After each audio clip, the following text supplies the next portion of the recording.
नमस्ते, मैं विनय और आज हम बात करेंगे डिविजिबिलिटी रूल यानी भाग के नियम। हम देखेंगे कोई भी नंबर क्या 2 से 4 से या 8 से डिवाइड होता है कि नहीं। इसके बाद हम देखेंगे कि कोई भी नंबर 3 और 9 से डिवाइड होता है कि नहीं। उसके बाद हम देखेंगे ऐसे ही हम 7, 9, 10, 11 तक के डिविजिबिलिटी रूल को समझेंगे। चलो स्टार्ट करते हैं। अगर मैं कहूँ स्टार्टिंग अगर हम देखें तो कोई भी नंबर 2 से 4 से 8 से डिवाइड होता है या नहीं होता, इसके लिए हमें क्या करना पड़ेगा। तो रूल ये है 2 से स्टार्ट करते हैं। कोई भी नंबर अगर 2 से डिवाइड होगा यानी उसमें यूनिट डिजिट यानी वंस डिजिट में क्या क्या है इसको चेक करेंगे हम, तो हमें पता चलेगा कि वो नंबर 2 से डिविजिबल है कि नहीं है। अगर यूनिट डिजिट में 2 से डिविजिबल होने के लिए 2, 4, 6, 8 और 0 मतलब सभी इवन नंबर 9 से कम वाले और 0, अगर ये नंबर हो यूनिट डिजिट में तो वो नंबर 2 से डिविजिबल होता है। तो 2, 4, 8 क्या 2 से डिविजिबल है?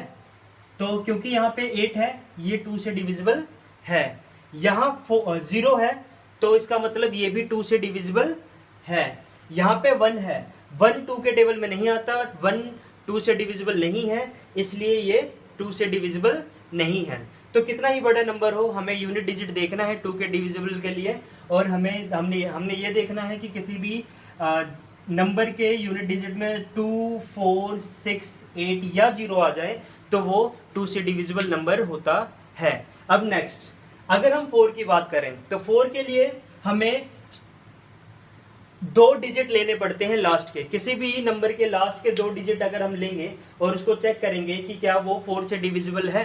अगर वो 4 से डिविजिबल होगा तो पूरा नंबर 4 से डिविजिबल होगा। यहाँ पे 2, 4, 8 248 है। 48 हमें पता है 48 4 से डिविजिबल है। 48 अगर 4 से डिविजिबल होगा तो 248 भी 4 से डिविजिबल होगा। नेक्स्ट अगर हम इसमें ये देखें तो इसके लास्ट के 2 डिजिट है 20 यानी 20 4 के टेबल में आता है तो ये पूरा नंबर 4 के टेबल में आएगा। और अगर हम लास्ट नंबर देखें सी पार्ट तो इसमें 81 है। 81 हमें पता है 4 के टेबल में नहीं आता, तो ये पूरा नंबर भी 4 से डिविजिबल नहीं होगा। अब हम तीसरी बात करते हैं 8 से डिविजिबल। क्या जैसा हमने देखा 2 के लिए हमें स्टार्टिंग का यूनिट डिजिट लेना पड़ता है, मतलब 1 डिजिट चेक करना होता है। 4 के लिए हमें 2 डिजिट चेक करने होते हैं। वैसे ही 8 के लिए हमें 3 डिजिट चेक करने होते हैं। 2, 4, 8 अगर ये पूरा नंबर 8 के टेबल में आएगा तो नंबर 8 के टेबल में आएगा। इससे बढ़िया अगर हम इसको समझे तो इसमें लिखा हुआ है 420, इसके आखिरी के 3 डिजिट हैं 420। क्या ये 8 के टेबल में आता है? चलो चेक करते हैं। 8 के टेबल से करेंगे 5 टाइम्स में आएगा 14, बचा क्या 2, ऊपर से उतरा 0। तो हमें ये पता है कि 8 के टेबल में 2 टाइम्स में 16 और 4। क्या ये नंबर 8 के टेबल में आया? अगर ये नंबर 8 के टेबल में नहीं आया मतलब ये कंप्लीट नंबर 8 के टेबल में नहीं आएगा। ऐसे ही अगर हम इसमें देखें तो यहाँ है 281, जैसा हमें पता है लास्ट में 1 है, ये 2 के टेबल में ही नहीं आता तो 8 के टेबल में कैसे आएगा? तो यानी ये पूरा नंबर 8 के टेबल में नहीं आएगा। यानी 8 के टेबल के लिए आखिरी की 3 डिजिट देखी जाती है। आखिरी के 3 डिजिट से बना नंबर अगर 8 से डिविजिबल होगा तो वो पूरा नंबर 8 से डिविजिबल होगा। तो एक बार रिवाइंड करते हैं। 2 के लिए 1 डिजिट यूनिट डिजिट देखना होता है, 4 के लिए 2 डिजिट लास्ट के, और 8 के लिए 3 डिजिट देखने होते हैं, जिसमें हमें ये पता चल सकता है कि वो 8 से डिविजिबल है या नहीं। अब हम चेक करते हैं 3 और 9 के लिए। हमारे पास पहला नंबर है 945। रूल ये होता है कि सभी को प्लस करो और प्लस करके चेक करो। प्लस करने के बाद अगर वो 3 के टेबल में आता है तो वो पूरा नंबर 3 के टेबल में आएगा। और सेम रूल 9 के लिए भी होता है। तो स्टार्ट करते हैं। 9 + 4 + 5, अगर मैं इन सभी को प्लस करूं तो आएगा 18। 18 3 के टेबल में आता है, इसका मतलब ये नंबर 3 के टेबल में आएगा। ये 18 9 के टेबल में भी आता है, इसका मतलब ये नंबर 9 के टेबल में भी आएगा, यानी ये नंबर 9 और 3 दोनों से ही डिविजिबल है। नेक्स्ट अगर हम देखें तो यहाँ पे है 3 + 2 + 4 + 5 + 1। अगर इनको हम प्लस करेंगे तो 5 15 15, अगर इन सभी को प्लस करेंगे तो 15 आएगा। तो 15 हमें पता है 15 3 के टेबल में आता है, यानी ये पूरा नंबर 3 के टेबल में आएगा।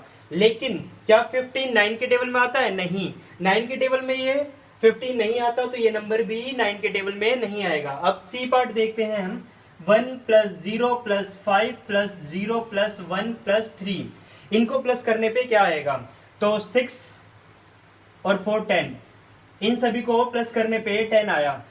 10 ना तो 3 के टेबल में आता है और ना ही 9 के टेबल में आता है, यानी ये नंबर ना ही 3 के टेबल में आएगा और ना ही 9 के टेबल में आएगा। डिविजिबल बाय 5 एंड 10, कोई भी नंबर 5 से डिविजिबल है या नहीं है, या 10 से डिविजिबल है या नहीं है, इसके लिए हमें यूनिट डिजिट में 5 और 0 चेक करना होता है। पहले मैं 5 की बात करता हूँ। जो नंबर, जिस नंबर के लास्ट में या यूनिट डिजिट में 5 या 0 आ जाए, दोनों में से कुछ भी आ जाए, वो नंबर 5 से डिविजिबल होता है। यानी यहाँ पे यूनिट डिजिट में 5 है, ये 5 से डिविजिबल होगा। यहाँ पे यूनिट डिजिट में 0 है, ये भी 5 से डिविजिबल होगा।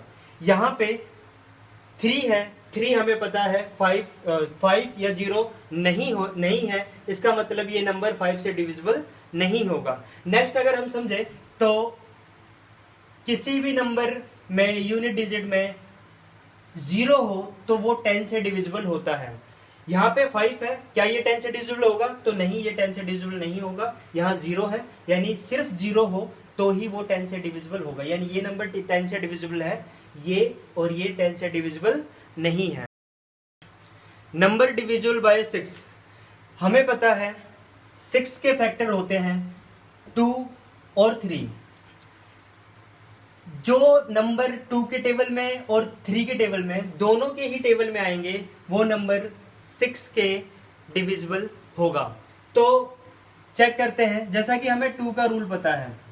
2 के रूल के लिए हमें यूनिट डिजिट देखा जाता है। यूनिट डिजिट में 0 2 4 6 8, इनमें से कुछ भी यूनिट डिजिट में हो तो वो 2 से डिविजिबल होगा। इस नंबर को अगर हम चेक करें, यूनिट डिजिट में है 0, यानी ये 2 से डिविजिबल हो गया।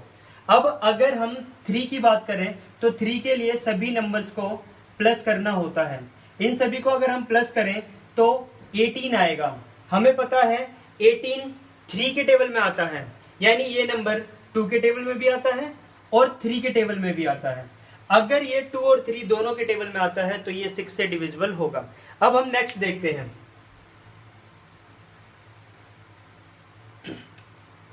इस नंबर में अगर हम चेक करें तो यहाँ पे यूनिट डिजिट में 3 है, 3 2 के टेबल में नहीं आता, तो हमें ये 3 के टेबल में चेक करने की जरूरत भी नहीं है, क्योंकि ये 2 के टेबल में नहीं आता तो ये 6 के टेबल में नहीं आएगा। इस नंबर को अगर हम चेक करें तो 6 है यूनिट डिजिट, 6 अगर यूनिट डिजिट में है तो यानी ये 2 से डिविजिबल होगा। लेकिन सभी को प्लस करने पे, अगर हम इन सभी को प्लस करें तो 10 16 आ रहा है। 16 3 के टेबल में नहीं आता तो ये पूरा नंबर 3 के टेबल में नहीं आएगा। क्योंकि ये 3 के टेबल में नहीं आता तो ये नंबर 6 के टेबल में भी नहीं आएगा।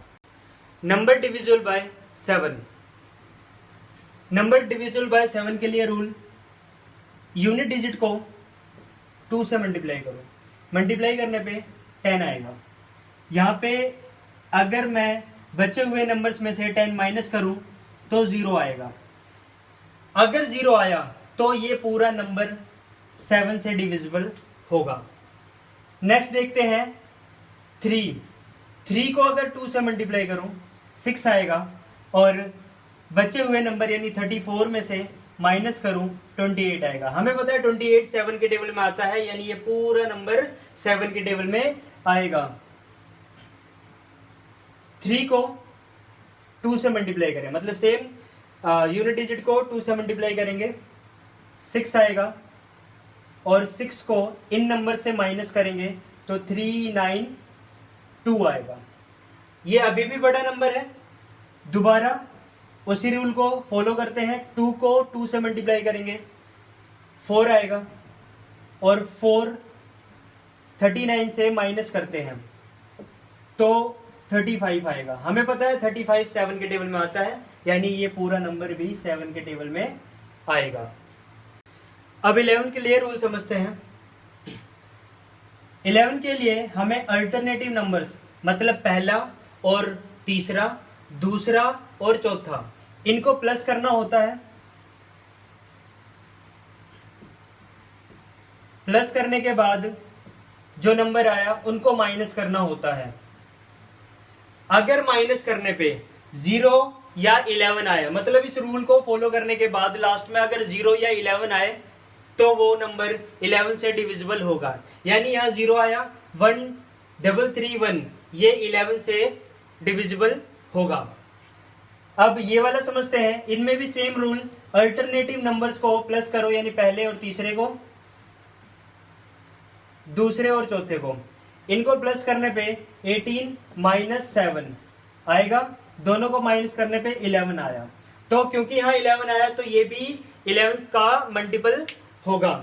तो रूल फॉलो करने के बाद लास्ट में अगर 11 या 0 आए तो वो नंबर 11 का मल्टीपल होता है। तो ये थे रूल। अब डिविजिबिलिटी रूल के बाद हम नेक्स्ट एक्सरसाइज 1.2 में देखते हैं। पहला question, express each number as a product of its prime factor. हमें इन नंबर्स को प्राइम फैक्टर के फॉर्म में, प्रोडक्ट्स के फॉर्म में लिखना है। क्योंकि ये क्वेश्चंस तो हमने पहले भी कर रखे हैं, प्राइम फैक्टर हमने पहले भी निकाल रखा है, लेकिन ट्राई करते हैं। ये एनसीईआरटी में पहले ही क्वेश्चन है, इसमें और भी क्वेश्चन है, हम 2 करते हैं, बाकी आप खुद कोशिश करना। पहला क्वेश्चन 140 अगर हम देखें लास्ट में 0 है, 2 के टेबल से डिवाइड होगा 70, फिर 2 के टेबल में डिवाइड होगा 35।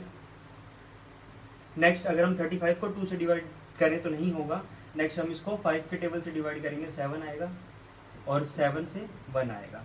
तो फाइनली 140 के लिए जो प्राइम फैक्टर्स आएंगे 2 मल्टीप्लाई 2 मल्टीप्लाई 5 मल्टीप्लाई 7, ये है प्राइम फैक्टर। अगर मैं इसको लिखना चाहूँ तो 2 की पावर 2 मल्टीप्लाई 5 मल्टीप्लाई 7, ऐसा लिख सकता हूँ। अब इस क्वेश्चन को देखते हैं। 5005, लास्ट में 5 है, 5 के टेबल से करते हैं 5 1001 1001। हमने प्राइम फैक्टर चेक किया था, तो सॉरी, हमने डिविजिबिलिटी रूल देखा था जिसमें हम अगर अल्टरनेटिव नंबर्स को प्लस करें और दोनों को माइनस करें 0 आ रहा है। तो इस केस में यहाँ 0 आ रहा है, हम इसको 11 के टेबल से करेंगे। 11 के टेबल से 99, 9 टाइम्स में 1 इधर गया, 1 टाइम्स में 11, फिर 7 टाइम्स में 13, 13 7 जा 91 होता है, फिर 13 1, तो 5005 इक्वल 5 मल्टीप्लाई 7 मल्टीप्लाई 11 मल्टीप्लाई 13। तो ये है 5005 के लिए प्राइम फैक्टर, जिसको हमने प्रोडक्ट फॉर्म में लिखा है। तो ये 2 क्वेश्चन है, बाकी बचे हुए 2-3 क्वेश्चन आप खुद करना। Find the LCM and HCF of the following pair of integers and verify that LCM multiply HCF equal product of 2 numbers. इसको पहले समझाता हूं मैं। ये जो वेरिफिकेशन है, वेरिफिकेशन में हमारे पास ए है और बी है।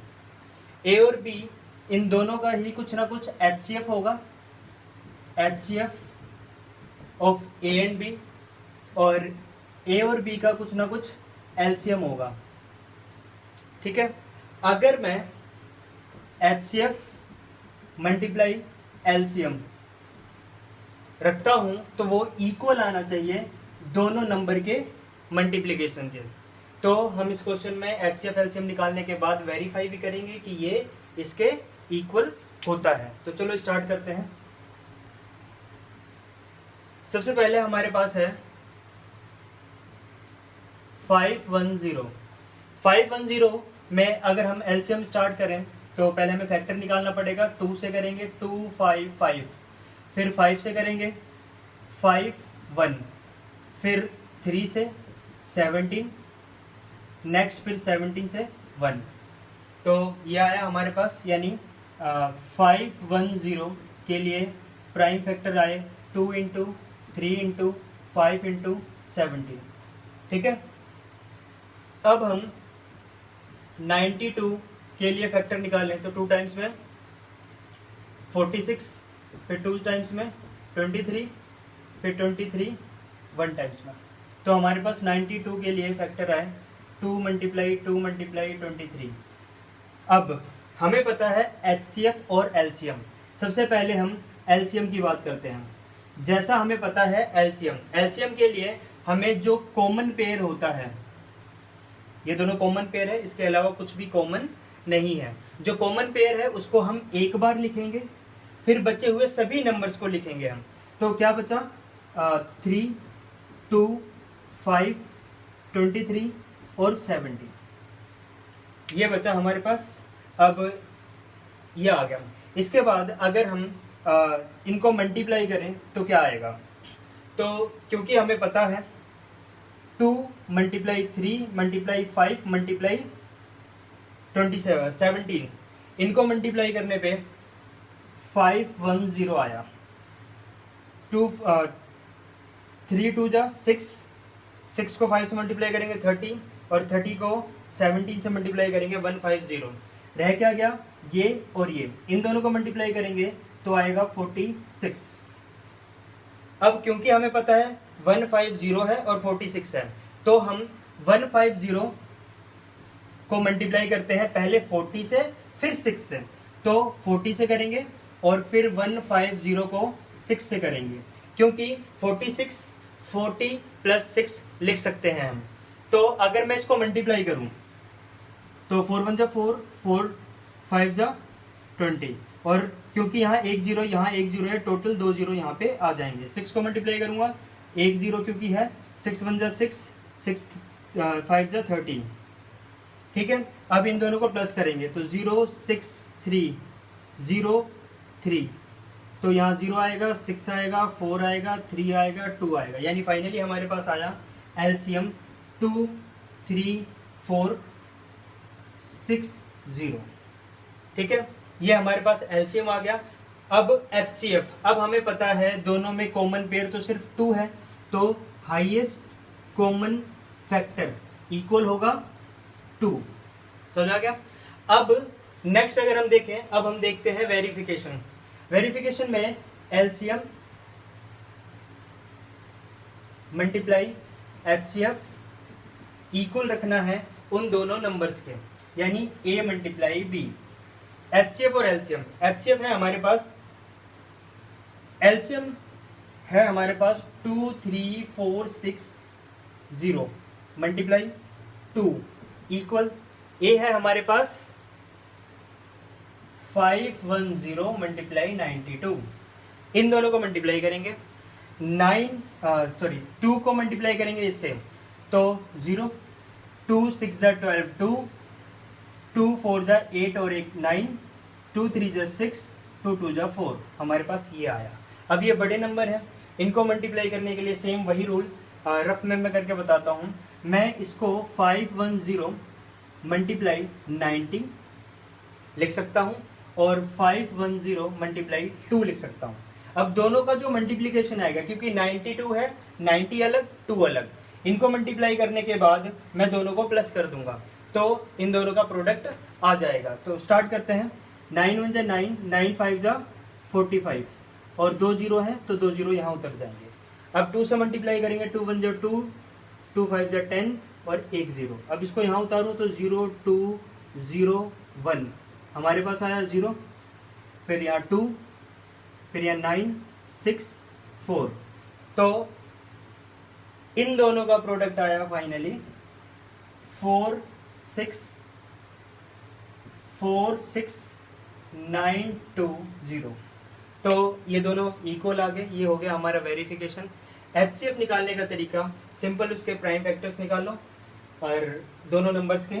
उसके बाद हम HCF में पहले हम देखेंगे जो कॉमन है, कॉमन को एक बार लिखेंगे। LCM में कॉमन एक बार लिखा जाता है, बाकी बचे हुए सारे नंबर्स लिखे जाते हैं। तो ये हमारा HCF था और ये हमारा LCM। उसके बाद हमने वेरिफिकेशन देखा, ये था हमारा क्वेश्चन नंबर 2। नेक्स्ट अगला क्वेश्चन है हमारे पास, find the HCF LCM of the following. ये हमारे पास अब 3 नंबर है। पिछले क्वेश्चन में हमने देखा कि उसमें वेरिफिकेशन भी था। वेरिफिकेशन में हमने देखा A मल्टीप्लाई B इक्वल होता है इन दोनों ही नंबर का HCF, यानी HCF of A and B multiply LCM of A and B। मतलब इन दोनों नंबर का HCF और LCM दोनों को मल्टीप्लाई करने पे इन दोनों के प्रोडक्ट के बराबर आना चाहिए। लेकिन क्या ये 3 नंबर के लिए भी होता है? अगर 3 नंबर है हमारे पास, A multiply B multiply C, यानी 3 नंबर है हमारे पास, तो क्या इन तीनों नंबर का ही जो HCF आएगा और इन तीनों नंबर का जो LCM आएगा, क्या ये भी बराबर होंगे? तो ये सिर्फ 2 के लिए रूल होता है, ये बराबर 3 के लिए नहीं होते। ये सिर्फ 2 नंबर है, 2 नंबर में HCF मल्टीप्लाई LCM उन दोनों के प्रोडक्ट के बराबर होता है। इसलिए हमने पिछले क्वेश्चन में वेरिफिकेशन भी किया था, इस वाले क्वेश्चन में ये हम नहीं करेंगे क्योंकि ये इक्वल ही नहीं होते। तो हम स्टार्ट करते हैं जल्दी से। हमें LCM और HCF दोनों ही निकालने हैं इन 3 नंबर्स के। तो सबसे पहले हमें फैक्टर निकालना पड़ेगा 12 का, 15 का और 21 का। तो जैसा हमें पता है 12 2 टाइम्स में 6, 2 टाइम्स में 3, 3 1 टाइम्स में। अगर मैं इसकी बात करूं तो 3 टाइम्स में 5, 5 1 टाइम्स में। इसकी बात करूं तो 3 7 टाइम्स में, 7 1 टाइम्स में। तो हमारे पास फाइनली आया 12 इक्वल 2 मल्टीप्लाई 2 मल्टीप्लाई 3 और 15 इक्वल 3 मल्टीप्लाई 5, 21 इक्वल 3 मल्टीप्लाई 7।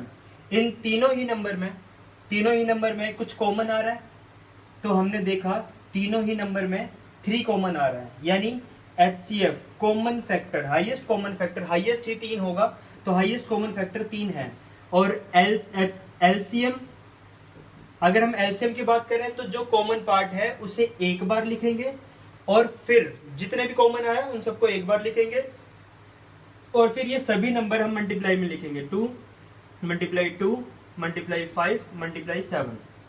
अब इन नंबर्स को मल्टीप्लाई करेंगे, 3 2 जा 6, 6 2 जा 12, 12 5 जा 60 और 6 7 जा 42, यानी 420 हमारे पास आ गया LCM 420 इन 3 नंबर्स का। अब इस नंबर को देखते हैं 17 को अगर हम फैक्टर देखें तो सिर्फ 17 होता है, 1 आया, प्राइम नंबर है।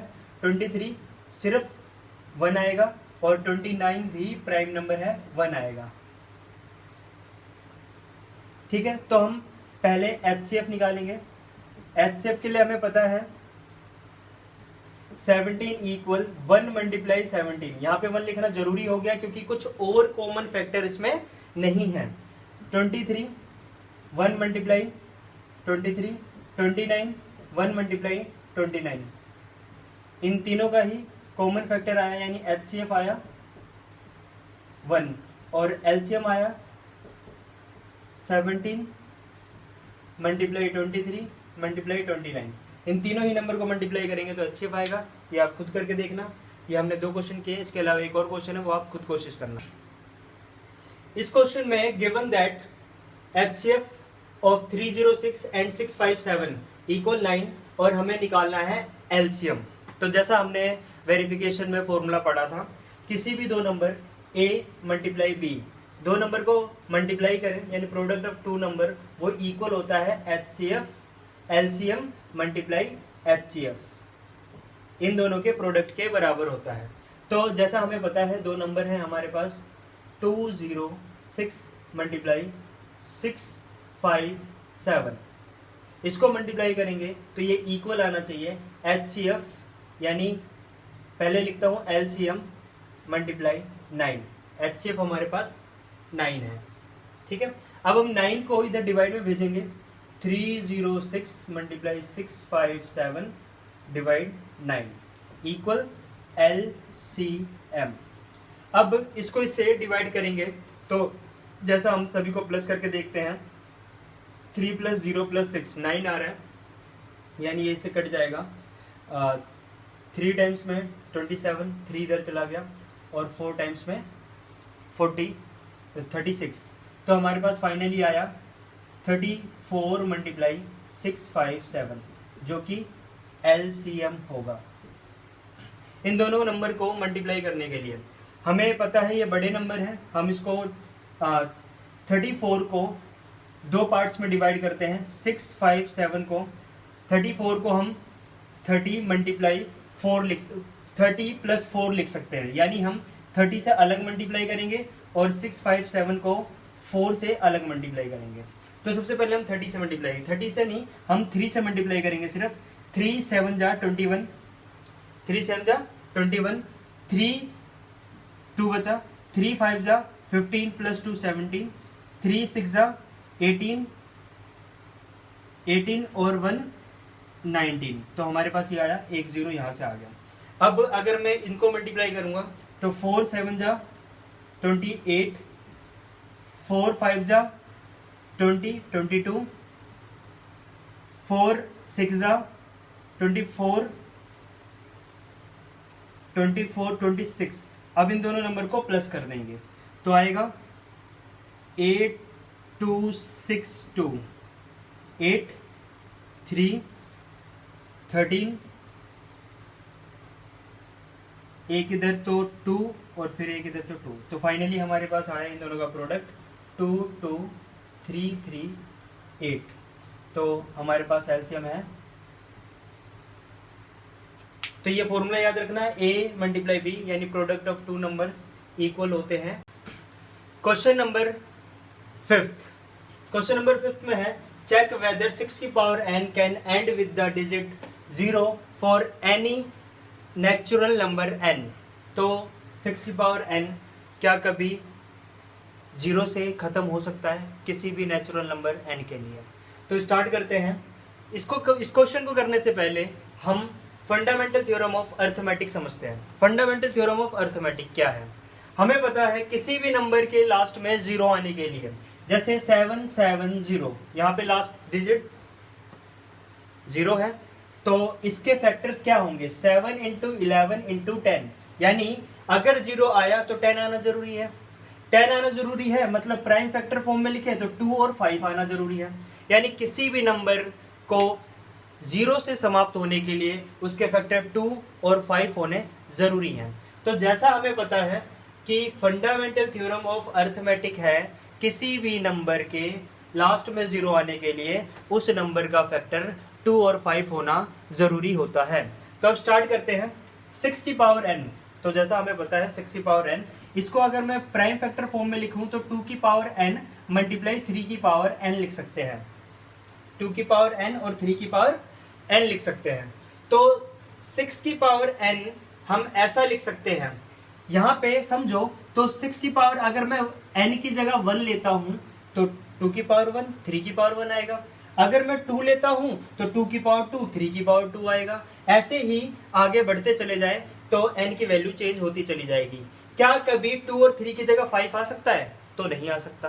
तो हमें पता है 6 की पावर n के फैक्टर में सिर्फ 2 और 3 है, क्योंकि इसके फैक्टर में 5 नहीं है। 6 की पावर n के फैक्टर में 5 नहीं है, इसलिए कभी भी 6 की पावर n किसी भी नेचुरल नंबर n के लिए कभी भी ये 0 से समाप्त नहीं हो सकता। It can not be ended with number 0। तो 6 की पावर n कभी भी 0 से समाप्त नहीं हो सकता। एग्जाम्पल से समझते हैं। अगर मैं 6 की पावर 1 लूंगा तो 6 आएगा, 6 की पावर 2 लूंगा तो 36 आएगा, 6 की पावर 4 लूंगा 3 लूंगा तो 216 आएगा। कभी भी ये लास्ट में 0 नहीं आएगा। तो बेसिकली यहाँ पे क्या यूज हो रहा है? यहाँ पे यूज हो रहा है फंडामेंटल थ्योरम ऑफ अर्थमेटिक। और फंडामेंटल थ्योरम ऑफ अर्थमेटिक क्या कहता है कि किसी भी नंबर के लास्ट में 0 आने के लिए उसका प्राइम फैक्टर 2 और 5 होना जरूरी होता है। तो ये था हमारा क्वेश्चन नंबर 5। इसमें टोटली हमें स्टेटमेंट लिखनी है। स्टेटमेंट ये है कि 6 की पावर n के फैक्टर हैं 3 और 5, सॉरी 6 की पावर n के फैक्टर हैं 2 और 3, और क्योंकि 6 की पावर n के फैक्टर में 5 नहीं आता, इसलिए 6 की पावर n कभी भी 0 से समाप्त नहीं होगा।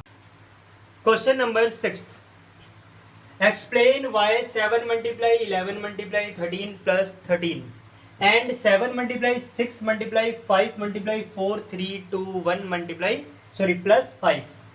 ये दोनों ही नंबर आर कंपोजिट नंबर, ये दोनों ही नंबर कंपोजिट नंबर होंगे, ये हमें प्रूफ करना है। तो चेक करते हैं। पहले हम देखते हैं कंपोजिट नंबर होता क्या है। अगर हम कंपोजिट नंबर की बात करें तो सबसे छोटा कंपोजिट नंबर होता है 4। ये कंपोजिट नंबर क्यों है? क्योंकि ये 1 और खुद के टेबल के अलावा किसी थर्ड नंबर के टेबल में आता है, यानी जो खुद के और 1 के टेबल के अलावा किसी और नंबर के टेबल में आए तो उसे कंपोजिट नंबर कहते हैं। तो स्टार्ट करते हैं। हमारे पास है 7 मल्टीप्लाई 11 मल्टीप्लाई 13 मल्टीप्लाई 13 प्लस 13। ये नंबर है, इनको कैलकुलेट करें, बहुत बड़ा नंबर आएगा। इन सभी में से अगर मैं देखूं तो ये एक टर्म है प्लस ये दूसरी टर्म है। इन दोनों टर्म में से मैं 13 कॉमन निकाल सकता हूं। क्या बचेगा? 7 मल्टीप्लाई 11 मल्टीप्लाई 1 प्लस 1, ये बचा। अब इतना तो है, ये जो पूरा नंबर आएगा उस नंबर का एक फैक्टर 13 होगा, यानी वो नंबर, और इसको सोल्व करता हूं तो ये आएगा 13 मल्टीप्लाई 78। तो जो पूरा नंबर होगा, यानी इनको मल्टीप्लाई करने पे ये जो टोटल नंबर आएगा वो अपने अलावा 13 के टेबल में आता है, 78 के टेबल में आता है। यानी जो नंबर आएगा वो नंबर खुद के और 1 के टेबल के अलावा दो अलग अलग चीजों के नंबर के टेबल में आ रहा है, इसलिए ये कंपोजिट नंबर है।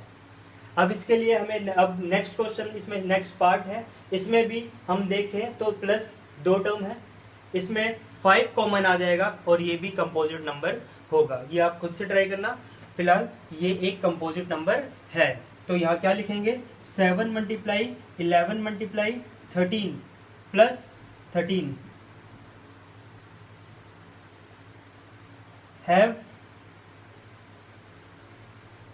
Factor 13 and 78। ये 13 और 78 इसके फैक्टर है, which implies it is composite number. तो इसलिए ये कंपोजिट नंबर होगा। ये था हमारा क्वेश्चन नंबर 8। आज हमने एक्सरसाइज 1.2 कंप्लीट की है।